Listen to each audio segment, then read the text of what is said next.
매크로적 환경이 부동산 가격을 상승시킬 수 있는 방향으로만 가고 있어요. 우리가 착각하고 있는 게요, 우리가 경기가 되게 안 좋죠. 근데 우리나라보다 경기 좋은 데는 대만하고 미국뿐이에요. 두 번째는 부동산이라는 게 금융시장하고 공간시장에 영향을 받거든요. 금융시장하는 건 기본적으로 금리예요. 인플레이션은 더 올 거예요.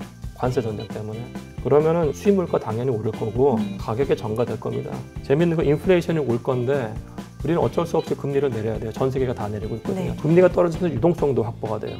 그러면 부동산이에요. 그 다음에 앞으로 서울시에서 주택 공급량 정말 처참하게 떨어져요. 심각해요. 이거 정말 심각한 거기 때문에 사람들이 제발 이 심각성 이해하면서 제발 빨리 분양시장 열어야지, 아니면 정말 큰일 날 거예요. 강북이 지금 슈퍼사이클 탔어요. 이 거대한 물결은 못 끊어요. 일본이 잃어버린 30년이기 때문에 부동산 박살났겠지. 근데 그것도 거대한 착각이에요. 그러니까 데이터를 안 보는 거예요. 서울같이 좋은 도시에서 25평대 가격이 9억대가 절반이 존재한다고 하면 거기에서 가격이 떨어질 거라고 생각하시면 안 돼요. 말씀 나온 김에 이런 식으로 계속 가면 전월세는 어떻게 될까요? 지금 상황 굉장히 심각하기 때문에 최고 리더십 차원에서 지금 조정이 돼야 돼요. 교수님, 이거는 조금 다른 얘기긴 한데, 저희가 예전에 교수님 모셨을 때 교수님 관심사가 디지털 자산 이런 것도 다양하게 있으시기 때문에 아직도 이런 상황에서도 단기적으로는 정책에 따라서 서울시 내지는 우리나라의 집값이 움직일 거라고 생각하기도 하지만, 길게 보면 집값이 떨어질 거야 라는 기대를 가지고 있는 사람들이 있다고 저는 보거든요. 매크로 환경에서 겨울이 오면 분명히 그 기회가 올 거다. 그러니까 지금은 아직은 내 집 마련이 아니다라고 계속 기다리고 있는 사람들은 이번에 또 시험대에 든 거죠. 그런 매크로적 환경까지 감안하셔서 얘기를 해주실 수도 있을까요? 우선은 매크로적 환경이 부동산 가격을 상승시킬 수 있는 방향으로만 가고 있어요. 되게 죄송함에도 불구하고. 그러니까 우리가 착각하고 있는 게요, 우리가 경기가 되게 안 좋죠. 그죠? 근데 제가 봤을 때 우리나라보다 경기 좋은 데는 대만하고 미국뿐이에요. 유럽에 있는 나라들 다 박살났어요. 독일 같은 나라가 그 제조업 강국이 마이너스 경제 성장을 하는데 우리는 그래도 1%대 성장률이에요. 영국이 망가졌잖아요. 맞아요. 우리처럼 조선업 있고 자동차 있고 배터리 있고 그다음에 이런 나라가 없어요. 반도체 있고. 우리가 가능성이 있는데 여기서 모멘텀이 약간 필요할 뿐이에요. 그럼에도 불구하고 많은 사람들이 경기가 좀 안 좋다고 느끼죠. 느낀다는 건 느끼는 것이고, 두 번째는 우리가 부동산이라는 게, 저는 지금 서울만 말씀드린 겁니다. 네. 서울하고 지방은 원래 달랐고 앞으로도 다를 거예요. 서울 같은 경우에는 이게 상황을 보면은 부동산이라는 게 금융시장하고 공간시장에 영향을 받거든요. 그러니까 금융시장하는 건 기본적으로 이제 금리예요. 주택담보대출 이자라는 게 10년치 국고채하고 10년치 국고채가 사실 금리 상황과 연결이 되거든요. 네. 근데 지금 되게 재밌는 건 뭐냐면은 인플레이션이 왔어요. 그죠? 인플레이션은 더 올 거예요. 관세 전쟁 때문에. 그 누구도 갑자기 멕시코 대통령이 야, 우리도 관세 올릴 거야를 누가 예상했어요? 다 올릴 거라고요. 그러면은 이 글로벌 타리프 올 때문에 수입 물가 당연히 오를 거고 그렇게 가격에 전가될 겁니다. 그래서 그거를 염려해서 미국에서는 계속 이러고 있었는데, 미국에서 금리를 내리면 우리도 내리기 시작을 할 거예요. 그리고 사실 우리가 한국은행에서 금리를 굉장히 빨리 내렸어요. 많은 분들이 지금 생각을 못 하실 수도 있는데, 작년 7월부터 올해 중반까지 거의 1년 동안 100bps를 내렸어요. 3.5에서 2.5를 1년도 안 돼서 100bps 내린 건 엄청난 거예요. 그 유동성이 강남으로 간 거예요. 부동산으로. 근데 재밌는 건 인플레이션이 올 건데 우리는 어쩔 수 없이 금리를 내려야 돼요. 전 세계가 다 내리고 있거든요. 네. 전세 경기가 안 좋으니까. 그럼 인플레이션이 왔을 때 제일 좋은 투자처는 사실 부동산이에요. 그리고 금리가 떨어지면서 유동성도 확보가 돼요. 그러면 이건 부동산이에요. 그러니까 부동산이에요 아니고 하여튼 자산시장으로 유동성이 확보가 된다는 얘기예요. 그 다음에 이거는 금융시장 쪽이고, 공간시장 쪽은 아까 말씀드린 것처럼 앞으로 서울시에서 주택 공급량 정말 처참하게 떨어져요. 내년까지는 그나마 한 2만 호가 나오는데 아마 2027년과 2028년 처음으로 만 채 이하로 떨어져요. 진짜 절벽이에요. 절벽이에요. 29년은 심각해요. 이거 정말 심각한 거기 때문에 사람들이 제발 이 심각성 이해하면서 제발 빨리 분양시장 열어야지, 아니면 정말 큰일 날 거예요. 제가 재작년부터 계속 얘기했는데 결국은 올해부터 큰일이 났어요. 작년부터 사실 큰일 난 거예요. 작년부터 슈퍼사이클 탔기 때문에. 강북이 지금 슈퍼사이클 탔어요. 이 거대한 물결은 못 끊어요. 빨리 분양시장 열어야 되는 것이고, 그 다음에 이거예요. 여러분들 많은 사람들이 착각하는 것 중에 하나가 일본이 잃어버린 30년이기 때문에 동경 부동산 박살났겠지. 근데 그것도 거대한 착각이에요. 그러니까 데이터를 안 보는 거예요. 일본이 우리랑 굉장히 비슷해요. 2013년을 기준으로 해서 어마어마하게 오르기 시작했고 2020년부터 지금까지 동경에 있는 좋은 맨션도 거의 50% 올랐어요. 왜 그런 거 안 보냐고요. 그리고 서울은 글로벌 도시이기 때문에 서울, 뉴욕, 동경 이런 데 부동산 흐름의 패턴이 굉장히 비슷해요. 따라서 서울 같은 경우가 저 예전에 말씀드렸지만 서울이 거의 G2예요. 글로벌 G2 도시가 가격이 떨어진다? 그건 착각이에요. 그렇기 때문에 정부에서 할 일은 양질의 주택을 지속적으로 공급할 생각을 해야 돼요. 그러니까 지금 제가 봤을 때 뭐 서울시가 강남이 각각 높은 건 높으나 그거는 이제 슈퍼스타 단지이기 때문에 완전히 열애의 마켓이에요. 근데 말씀드린 것처럼 서울시 25평 아파트 중위가격이 9억이라고 하면 충분히 어포더블한 거예요. 제가 봤을 때는. 아직도. 당연히 어포더블하죠.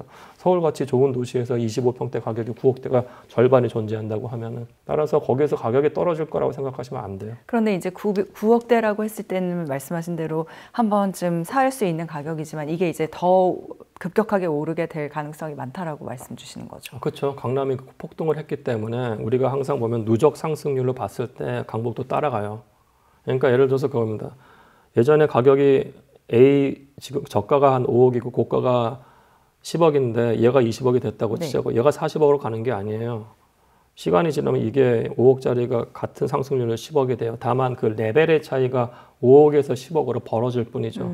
예. 근데 그게 어포더블 하다고, 그러니까 지금은 살 수 있다, 들어갈 만한 여력이 있는 그런 메리트가 있는 가격대다라고 말씀하셨는데 그게 오르면 아닌 거잖아요. 저희들의 급여 상승 속도는 그걸 못 따라가기 때문에. 그게 피케티가 하는 얘기잖아요. 사람들의 노동 속도의 상승보다는 자산 속도의 상승이 항상 빨랐으니까.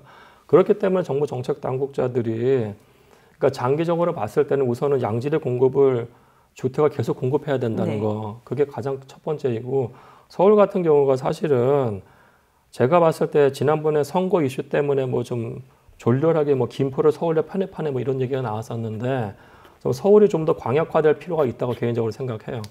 서울이 너무 작아요. 서울이 600 제곱킬로인데 동경하고 비교했을 때도 동경 23구가 600이고 23구 더하기 지방들 많잖아요. 주변에 있는 거. 그거 해가지고 동경도가 굉장히 크잖아요. 도쿄도죠. 도쿄도 굉장히 크고 상해하고 베이징은 서울 더하기 서울 한 6개의 물량이에요. 그럼 서울이 지금 상당히 작다고요. 서울을 어떻게 늘릴 것인가 하고, 그러니까 공간 혁신을 어떻게 할 것인가 하고, 두 번째는 이제 그 다음에 교통 혁신을 어떻게 할 것인가. 그러니까 공간 거리가 멀더라도 지금 제일 중요한 건 철도 혁명이거든요. 그렇죠. GTX 같은 거. 그걸 통해서 시간 거리를 어떻게 좁힐까. 그 다음에 세 번째는 뭐냐면은 지금 서울의 개발축이라는 게 T자로 가고 있어요. 그게 다 업무지구 중심으로 가고 있는 거거든요. 그리고 우리가 봤을 때 2호선 외곽에 강북 지역은 업무지구가 제대로 된 데가 없어요. 거기서 제일 가까운 데가 광화문이에요. 근데 우리가 서울에 있는 뭐 성수동 이런 데 살다고 치자고요. 성수동에서는 여의도도 가깝고요. 5호선 타고 가면 되니까. 광화문도 2호선으로 가면 되고 그 수인분당선으로 강남도 가까워요. 성수동 자체가 또 업무지구이기도 해요. 2호선 안에서는 사실 갈 수 있는 업무지구가 되게 많아요. 초이스가. 그럼 거기에 가격하고 2호선 내각에 있는 데는 결국 갈 수 있는 데가 광화문밖에 없다고 하면은 상황은 다른 거예요. 지금 제일 중요한 건 업무지구 접근성이기 때문에 우리가 강북 지역에도 어떤 지역에다가 업무지구를 만들 거에 대한 고민을 계속 하셔야 돼요. 얼마 전에 힙지로라고 하는 곳 갔다 왔는데 교수님은 익선동에 관심이 많아서 다 그 근방이긴 하지만 정말 놀랐거든요. 그 놀란 게 두 가지였어요. 진짜 힙해서 놀랐고요. 외국인도 많고. 두 번째는 너무나 많은 건물이 새로 지어지고 있어서요. 심지어 택시기사님도 진짜 많이 변하고 있죠. 그러니까 밤이 되니까 거의 불이 꺼져요. 왜냐면 공사장 다 문 닫으니까. 근데 그럴 정도로 이렇게 사람 나간 집처럼 보일 만큼 공터에서 많은 공사가 이루어지고 있는데 그 공사들이 아마 쓰면 되게 높고 새로운 건물이 지어질 거라고 저는 들었거든요. 그럼 결국에는 업무지구가 그 을지로나 이런 시내에는 더 많이 확대돼서 생기는 거 아니에요? 그렇죠. 그 부분은 광화문 업무지구가 확장이 된 거예요. 그러니까 두 가지죠. 업무지구 자체가 A라는 업무지구가 확장이 되는 것도 존재를 하고 도시 공간에 새로운 업무지구가 여러 개 만들어지는 것도 동시에 존재를 해요. 우리가 이거를 오피스 교회화 현상이라고 하거든요. 오피스 타운이 CBD 하나 딱 그러고 끝나는 게 아니에요. 업무지구라는 거는 중간중간 굉장히 많이 생겨요. 그럼 우리가 봤을 때 지도상을 봤을 때 2호선 외곽에 강북 지역에 업무지구가 없어요, 솔직히. 그러면 서울시 정책 담당자라고 하면은 지금 주택 공급과 동시에 생각해야 될 부분들이 우리가 어디 코어 지역에 업무지구를 만들까를 생각을 해야 돼요. 근데 예를 들어서 이거예요. 신촌역에 연세대학교, 서강대학교, 이화여대 같은 우리나라 최고의 학교들이 존재를 하는데 네. 외국에 이런 최고의 학교가 있으면 당연히 스타트업 밸리가 되면서 그게 업무 직구로 성장을 해요. 실제로 그렇죠, 외국들은. 네, 당연히 그렇잖아요. 그죠? 스탠포드도 마찬가지고. MIT도 그렇고. 맞습니다. MIT 캔들 스퀘어 주변도 사실은 예전에 그렇게 황량하다가 지금 완전히 바이오 허브로 발전을 했잖아요. 그게 정책적인 요인이 있었던 것이고. 그러면 신촌에 그런 데다가 용적률 1000%, 1500% 주자고요. 거기는 업무지구화 된다고 하면은 은평구에 있는 사람들이 광화문도 업무지구 갈 수 있는 거고 은평구에 있는 사람들이 신촌도 거대한 업무지구이기 때문에 새로운 옵션이 생긴 거예요. 그에 더해서 이 동부권에 있는 고대 주변을 보자고요. 고대, 성신여대, 경희대, 외대, 한예종, 네. 서울시립도 그렇게 다 있거든요. 좋은 학교들. 거기도 제대로 된 스타트업 밸리도 없어요. 왜 없냐고요? 또 거긴 또 문제가 뭐냐면 지하철 접근성도 안 좋아요. 그러니까 이게 사실은 다 몰려 있어요. 어떻게 보면 다 몰려 있는 게 예를 들어서 어디서부터 손을 대야 할지를. 그러니까 이게 사실 리더십의 말씀드리면. 문제고 좀 빅 비전을 갖고 공간 혁신, 교통 혁신 어떻게 할 것인가 그 다음에 레벨이 집값이에요. 근데 그렇게 하기에는 말씀하신 것처럼 2년여 만에 지금 완전히 반대 정책이 나오는 마당에 그런 일관성 있는 비전을 어떻게 가지고 그러니까 그게 이제 리더십이 할 일이죠. 그러니까 그게 정부 정책 리더십이 할 일이죠. 그러니까 우리나라가 그 신도시 개발 되게 잘한 거거든요. 두 번의 성공 사례. 두 번의 성공 사례도 있고, 그럼 박정희는 그러면은 그걸 평가해야 되는 거죠. 박정희 대통령을. 강남이라는 신도시를 만든 거거든요, 본인이. 강남의 신도시를 만든, 이거 베드타운으로 설계한 게 아니에요. 강남이라는 신도시를 만들었을 때, 거기에 잡 기능도 들어가고, 리테일도 들어가고, 그 주거단지도 만드는데, 주거단지도 개포 주공 아파트부터 압구정동 63평까지 다양하게 섞었어요. 정말로 대단한 플랜을 한 거예요. 그 정도 비전 지금 보여줘야 돼요. 그러니까 제가 봤을 때, 제가 서울이 잃어버린 20년이라는 이유는 한 분은 디자인에 미쳐가지고 아무것도 안 했고 또 다른 분은 보존에 몰인돼가지고 개발과 관련된 부분들을 소외시켰어요. 그러니까 새로운 리더십이 나오든지 아니면 그분들이 바뀌든지 해서 서울의 비전을 세우던가 하고 본인이 못 세우면 중앙정보장관국에서 해야 돼요. 왜 그러냐면은 서울 같은 데는 너무나 중요한 곳이기 때문에 중앙정부가 사실 전 했으면 좋겠어요. 그걸 어디서 보여주냐면 영국에서 그걸 보여줬어요. 영국에서 대처 수장이 집권했을 때 영국이 심각하게 안 좋았잖아요. 그죠? 그때 이제 70년대 후반, 80년대 초반에 대처가 정권을 잡았으니까요. 근데 런던이 그때 너무나 안 좋았는데 런던에서 뭘 봤냐면 뉴욕이 갑자기 되살아난 걸 본 거예요. 그 당시에 1970년대 그러니까 유럽이나 미국에 있는 이 중심 도시들 런던, 뉴욕, 샌프란시스코 이런 데 다 박살났었거든요. 범죄 도시고 난리도 아니었는데 근데 뉴욕이 되살아난 걸 보니까 런던 시장에 가가지고 뉴욕 시장이랑 얘기해가지고 이거 한 게 아니고 중앙정부 차원에서 뉴욕에서 배터리 파크시티라는 곳을 개발했던 디벨로퍼를 초청을 해요. 초청을 해서 야 우리 런던에 카나리 왈프라고 있는데 여기 한번 개발해라고 맡겨줘요. 그러니까 그런 비전을 갖고 있고 제발 중앙정부에서도 제발 서울시에 관심을 가져줬으면 좋겠어요. 중앙정부가 주로 제가 일을 좀 해보면은 서울시가 잘한다고 냅둬요. 중앙정부는 다 나머지 다 생각하는데 서울시 경쟁력이 대한민국 경쟁력이기 때문에 대한민국 중앙정부 공무원들도 서울시에 있는 부분에 대해서 적극적으로 관여했으면 좋겠어요. 초반에 모두에 그런 말씀하셨거든요. 이게 금융위와 어떤 국토부가 컨트롤 타워가 이원화되어 있는 거가 조금 기이하고 거기서 비롯되는 엇박자가 시장의 불안감을 야기한다라는 말씀을 해주셨거든요. 근데 일반 사람들은 생각했을 때 중앙정부랑 서울시랑 당연히 긴밀하게 조율이 돼서 뭔가를 하고 있지 않을까라고 생각하는 게 상식적일 수도 있는데 교수님은 지금 그게 그렇지 않다라고 안 그런 것 같아요. 네, 얘기를 해주셨어요. 그러니까 그게 이번에 나온 거예요, 사실은. 아니 이번에 나왔는데 오세훈 시장이 뭐라고 약간 이상한데 내가 9월 30일 날 다시 발표 그게 뭐냐고요. 미리 동시에 같이 발표해서 작년에 박상호 장관하고 오세훈 시장 같이 얘기했잖아요. 그죠? 근데 왜 지금은 따로 얘기했냐고, 중앙정부 따로. 지금 위기의 심각성에 진원지는 서울인데. 그러니까 어느 리더십의 차이인지 모르겠지만 이거 소통 심각한 거고, 예를 들어서 이거 아까 서울시가 이걸 오판했다는 건 뭐냐면은 올 초에 토지거래 허가제 폐지한 것부터 그게 오판의 증거예요. 저는 개인적으로 토지거래 허가제 같이 말도 안 되는 반자본주의적인 법은 없어져야 된다고 생각을 해요. 토지거래 허가제요? 당연하죠. 국가가 뭔데 개인이 땅을 산다는 자기들이 허가를 할지 말지를 해요. 신고 사항인 거지. 근데 그거 박정희 정권 때 나온 거거든요. 근데 토지거래 허가제 같은 것들을 폐지하는 경우에는 집값이 폭락할 때 하는 거예요. 가격이 올라갈 때 그런 걸 해서는 안 돼요.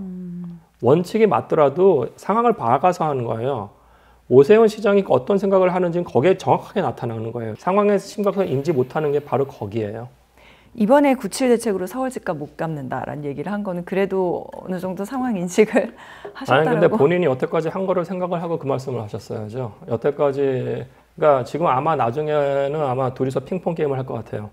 서울시하고 중앙정부에서 너희 탓이다. 지금 너희 탓할 때가 아니고 제발 데이터를 보면서 아파트 공급량이 어떻게 줄어드는지 그것도 좀 제대로 된 데이터를 보기 바래요. 서울시 보면은 거기다가 공공 임대 물량 잔뜩 넣어가지고 자기들 그 오버 에스티메이션 하는데 그거 완전히 잘못된 것이고, 두 번째는 그러니까 서울시가 아파트가 요 정도면 그러니까 서울시 집이 총량이 있으면은 아파트가 4고 비아파트가 6이에요. 지금 빌라도 공급량이 지금 처절하게 박살이 났어요. 그럼 이거는 무조건 전세 가격부터 올리는 거예요. 무조건. 그 전세 가격이 오르는 경우에는 그냥 매매 가격까지 가요. 이거 시간의 문제지. 이거 심각한 거기 때문에 정책 담당자들이 좀 제대로 협업해가지고 뭔가를 했으면 좋겠어요. 말씀 나온 김에 이런 식으로 계속 가면 전월세는 어떻게 될까요? 사실 뭐 집 사는 거는 차치하고 전월세를 살고 있는 사람들도 그게 관심사인데. 그러니까 우선은 이번에 대법이 전세에 대해서 굉장히 이상한 판결을 그렇죠. 했거든요. 예.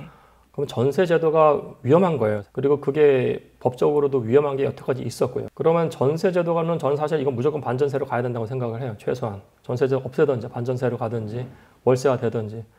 근데 이렇게 리스크가 법적으로 또는 금융적으로 리스크가 많은데 그 리스크가 없기 때문에 리스크가 없다고 생각하면서 월세 가는 걸 반대하는 것도 좀 되게 웃겨요. 리스크가 있기 때문에 반전세로 가든지 월세로 가는 게 맞아요.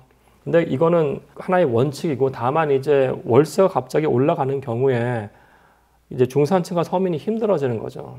그럼 그때는 이제 정부가 재정 부담을 할 생각을 해야 되는데, 그때도 정책 설계가 지금 들어가야 돼요. 그게 뭐냐면은 미국에 이제 우리가 주택 바우처라고 하고 임대료 보조 프로그램이 있어요. 그때 우리나라는 이게 정액이에요. 그러니까 뭐 임대료가 50만 원이라고 했을 때 자기가 30 내고 임대료 보조금만 20 받으면 그냥 해피한 거죠. 근데 지금 2020년부터 현재까지 전 세계 거의 임대료가 한 50% 올랐거든요. 50만 원이 80만 원이 됐다고요. 그럼 이 사람이 임대료 보조금이 20만 원이 50만 원이 되면 그건 아니에요. 이 사람은 여전히 20만 원 받고 있어요. 그럼 이 사람 30만 원 때문에 미치는 거죠. 그러니까 이 상황 굉장히 안 좋기 때문에 결국은 이건 정률로 가야 돼요. 정률로 가는 건 어떻게 설계를 하냐면은 지역마다 사실은 그 적정한 임대료 수준이라는 게 있어요. 네. 디스트리뷰션 분포를 보면 나오잖아요. 그죠?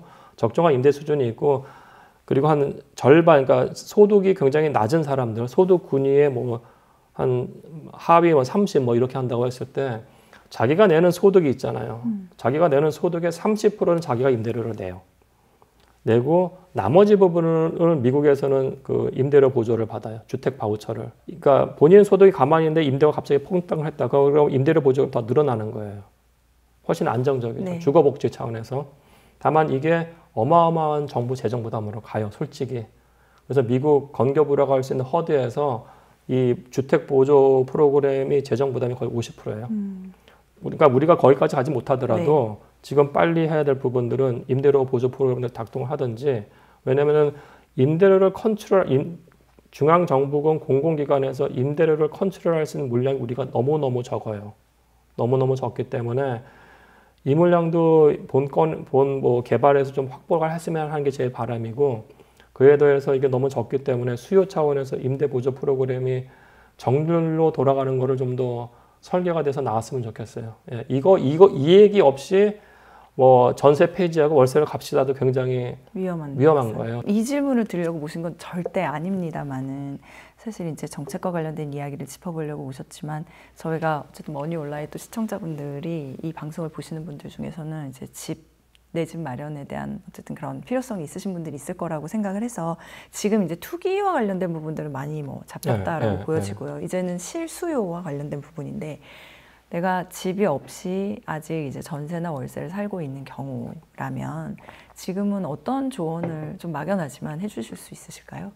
아까 우선은 본인의 소득이 이제 일정 부분 계속 미래에도 들어올 수 있다는 가정을 하고, 그리고 이제 저는 고가주택을 알아서 하면 되는 거예요. 그 사람들은 샀다가 뭐 반폭락해도 그건 그 사람의 책임인데, 주택은 그러니까 이런 주택은 항상 보유하는 게 좋은 거예요, 사실은. 그렇게 해야 자기가 자영업하건 뭐하건 파이낸스를 일으킬 수 있어요. 예? 레버리지. 그러니까 뭐 자영업 비즈니스를 한다고 했을 때 주택을 담보로 해서 뭔가를 할 수가 있다고, 돈을 빌릴 수가 있다고. 그게 미국, 영국 다 그래요, 사실은. 그러면 주택을 보유하는 게 사실은 좋은 거예요. 네. 좋은 거고, 다만 이게 경기가 뭐건 간에 네. 지금 상황이 예전에도 말씀드렸죠. 소득과 경기에 상관없이 움직일 거라고 제가 말씀을 드렸어요. 근데 이제 강북 지역 같은 경우에는 제가 봐서 상대적으로 덜 올랐어요. 그 아마 이게 가격이 아마 이쪽으로 옮길 가능성이 더 높기 때문에 자기 생애 주기하고 그 미래 소득의 어떤 이 들어오는 스케줄 같은 것들을 잘 관찰을 해서 매매 시장에 들어가는 거는 저는 지금 괜찮다고 개인적으로 생각해요. 꾸준히 그 말씀 해주셨어요. 저희 처음에 나오셨을 때 어떤 2호선 이제 그런 주변을 눈여겨보라고 말씀해 주셨을 때, 그 다음에 저번에 나오셨을 때도 아직은 들어갈 타이밍이다라고 말씀을 하셨는데, 지금은 이제 슈퍼사이클이 왔고 급등세가 더 가팔라졌음에도 불구하고 지금이 빠른 때다라고 생각하시는 거죠? 그러니까 강북은 급등세가 아니었거든요. 급등세는 그러니까 맨날 뉴스를 강남으로만 생각을 하니까 급등세로 느끼는 건데, 우리가 이것도 하나의 앵커링이고 확증이거든요. 강북은 거의 안 올랐어요. 예. 여전히. 예. 그러나 정책이 계속 이렇게 오락가락하고 제대로 중심을 잡지 못하면 강북마저도 이제 오를 거가 보인다라는 말씀이신 거죠. 예. 알겠습니다. 강북도 슈퍼사이클 탔어요, 올해. 예. 아직 안 올랐지만 어쨌든 탔다. 저번에 교수님과 이제 이준석 대통령 후보는 만나봤습니다. 근데 이제 그때 안타깝게 두 다른 후보님들을 못 뵙고, 그 중에 한 분이 지금 대통령이 되셨는데, 아까 중앙정부라도 했으면 좋겠다, 서울시가 못한다면, 그런 말씀 해주셨거든요. 그래서 나오신 김에 어쨌든 뭐 대통령이자 대통령께 이런 부분은 정말 중요하다, 교수님 이런 제언을 좀 정책 제언을 해주신다면. 그러니까 우선은 뭐 제가 뭐 이재명 대통령께 뭐 함부로 말씀드린 입장은 아닙니다만은, 아까 말씀드린 것처럼 컨트롤 타워가 없잖아요. 그렇기 때문에 이 컨트롤 타워를 정리를 해야 돼요. 그거는 국토부 쪽이 더 맞다고 생각해요? 저는 국토부가 주관 부서는 국토부가 맞다고 봐요. 예. 그러니까 모기지 부서는 HF1로 옮기는 건데, 이게 아마 금융위가 해체되면서 아마 이게 기재부로 갈 거예요. 기재부가 무지하게 반항하면서 싫어할 겁니다. 눈에 보여도 뻔해요. 거기도 부동산 정책과라고 있어요. 또 있는 건 좋은 것 같아요. 그럼 이게 둘 간에 이게 안 되면은 최소한 그거를 상위에서 컨트롤할 수 있는 타워가 대통령실 안에 국가부동산위원회가 있어야 돼요. 새로 신설. 근데 사실은 이게 부동산이 자산 중에서 제일 큰 건데, 건축위원회는 있는데 부동산위원회는 왜 없냐고요. 그것도 코미디예요, 사실은요. 코미디가 너무 많네요. 너무 많잖아요, 사실. 그래서 이거 컨트롤 타워를, 그러니까 이거를 딴 것보다도 주택담보대출 이자를 실행하는 기관이 국토부 부동산 주무부서에 없다는 것 자체가 코미디예요. 이거를 깔끔하게 정리를 하든, 그게 정리가 안 된다고 하면은, 그래도 가장 강력한 게 대통령실이니까 대통령실 안에 대통령이 주관해서 국가부동산위원회를 만들든지, 그래서 정리를 해야 되는 게 맞고요. 두 번째는 노태우 대통령의 리더십을 배워야 돼요. 노태우 대통령이. 지금도 금융이 국토부 소통 안 되거든요. 옛날엔 더 했어요. 그러니까 그때 노태우 대통령이 직접 주관해가지고 분당 개발할 때 다 참석해가지고 다 조정해줬어요. 지금 리더십 그거를 발휘하셔야 돼요. 조정을 나서야 된다. 그럼요. 경기도지사 하실 때 잘했잖아요. 계곡에서 안 되는 거 직접 가서 해결하고, 시장하고도 문제 있을 때 본인이 직접 컨트롤하고. 서울시장, 제가 봤을 때 서울시의 능력이 한계가 있었기 때문에 중앙정부가 좀 더 깊숙이 관여해서 중앙정부 땅인 용산국제업무지구 개발이라도 빨리 리더십 갖고 해야 돼요. 그거 영국에서 보여줬어요. 영국에서 대처수장이 직접 미국 날아가서 라이힐만이라는 회사였거든요. 그 회사 영국으로 불러들인 다음에 카나리 와플을 개발을 한 거예요. 그 리더십이 지금 필요해요. 런던 시장이 그걸 한 게 아니에요. 당시에 그 수상이었던 대처가 했듯이 지금 상황 굉장히 심각하기 때문에 리더십이 최고 리더십 차원에서 지금 조정이 돼야 돼요. 네. 지금 상황 굉장히 심각하기 때문에 최고 리더십 차원에서 조정이 돼야 된다. 교수님께서 어느 때보다도 더 힘주어서 말씀하신 것 같습니다. 네. 네, 항상 김경훈 교수님께서 나오시면은 뭔가 이제 화두를 던져주시는 것 같아요. 인사이트에 더불어서 저희가 이 정책과 관련된 이야기를 해보느라고 교수님의 책은 또 말씀을 못 드렸습니다만 많이 바쁘시겠지만 또 신간 출간 되시면 이제 조금 화를 누구로 안 치시고 부동산 트렌드 2026인가요? 아, 예. 네, 예. 그거를 가지고 저희 또 다른 이렇게 피가 되고 살이 되는 얘기, 아까 말씀하신 대로 우리나라에서 부동산 언제까지일지 모르겠지만 정말 중요하기 때문에 많은 인사이트를 나눠주실 수 있기를 기대하겠습니다. 네. 교수님 오늘 이렇게 급하게 또 섭외를 드렸는데 응해주셔서 감사드려요. 네, 감사합니다. 고맙습니다. 네.